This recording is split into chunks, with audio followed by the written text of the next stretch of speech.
This is the test rifle I'm going to be using. It's just a little Handi Rifle in 4570. I do have this Tromix brake on it, made for the 458 SOCOM. I will probably need to remove that since there is that little cardboard wad. I wouldn't want the cardboard wad to start coming out one of those things and the second bullet get deflected into the brake, so I'll take this off for the testing.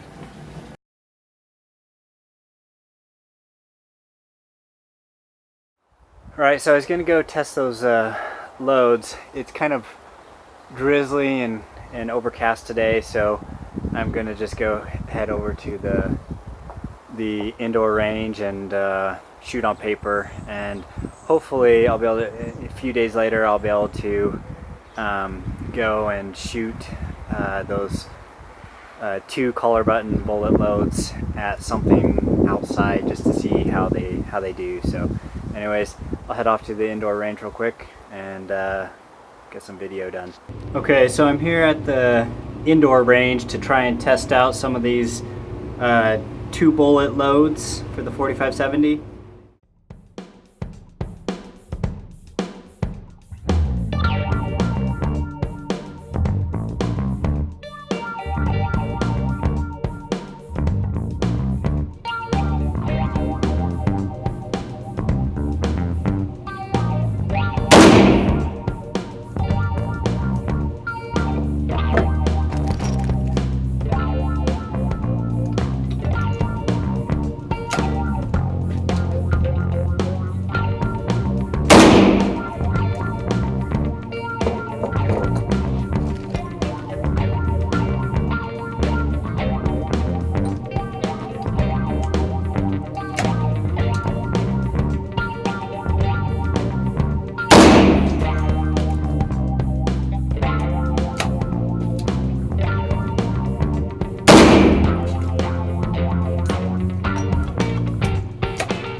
Alright, so after the first round of firing from 15 feet, you can see this side right here is the side with the no wad, and the right side you have the ones that had the wad in between the 2 bullets. Just from first glance, it looks like the ones with the wad in between, the cardboard wad, those grouped slightly closer together than the ones that had no wad, and so the worry I had, or maybe not worry, but the thought I had about the bullets kind of sticking together and not separating after flight, that's false.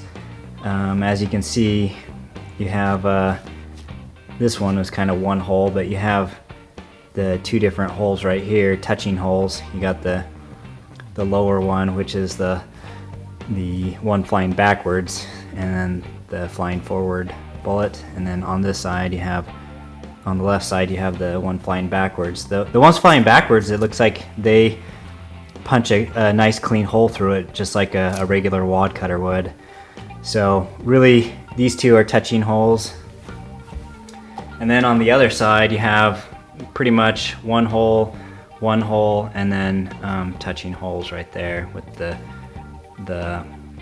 one flying backwards being just a little bit lower and to the right.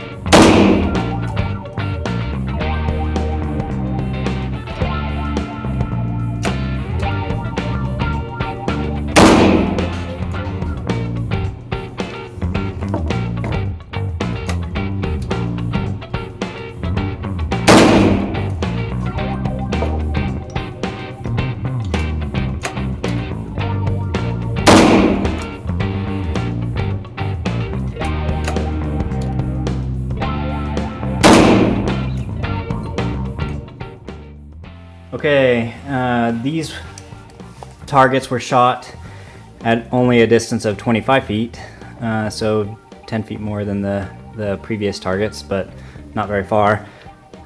These ones you can see even greater spread. Right here you can see the backwards flying one, still touching holes, but and then up here the backwards flying one perfectly circle punch through. Those two are also touching, and then here it looks like this one up here, the backwards and then the forward one. So these ones, I don't know, if you go from edge to edge, probably like an inch and a quarter or something apart. On the other side with the wads, these ones on the top right, you can see up here, it was just one hole, so the one flying backwards just went right through the same hole as the one flying forward. Then touching holes and touching holes again. So it looks like the ones with no wads fly apart faster than the ones with the cardboard wad.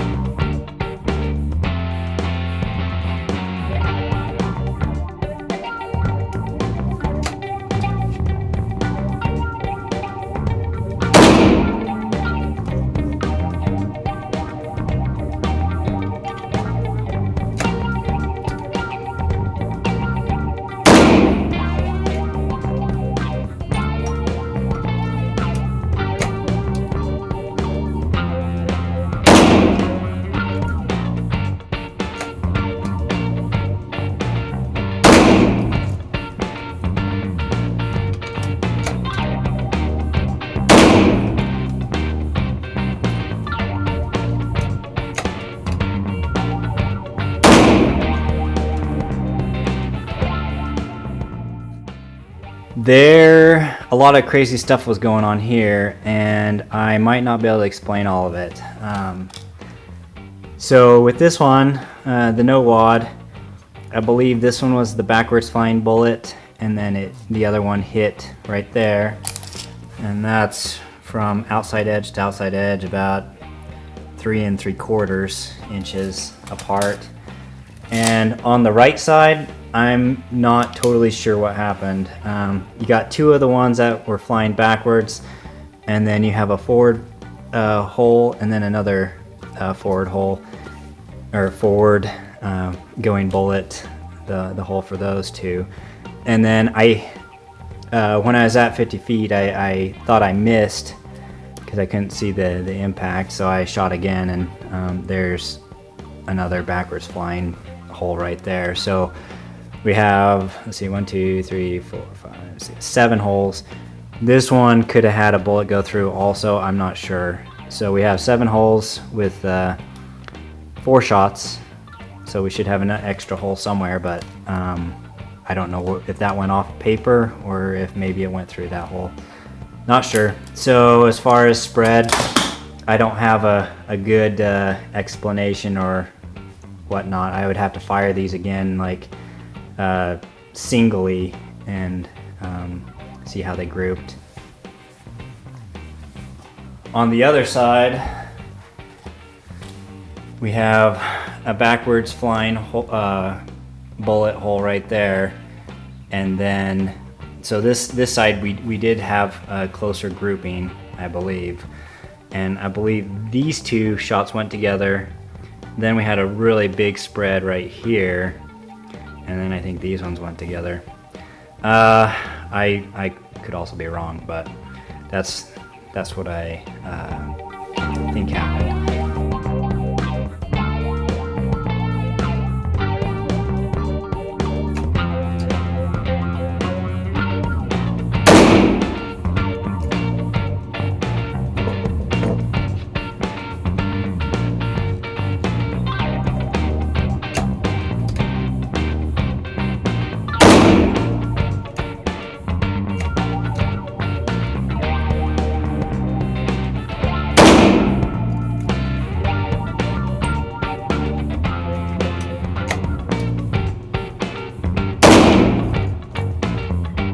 Okay, so after that, the last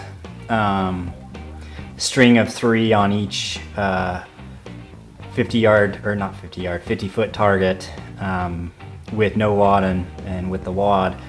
And it was kind of confusing. I decided I wanted to do just a couple more shots and just do 2 on paper to see if I could, you know, record the spread. And so on the left side we have the ones with the no wad, and these 2 shots went together, and then these 2 shots went together. So let's see, there was like from outside to outside 2 inches right there, and then outside to outside this is 3 1/4.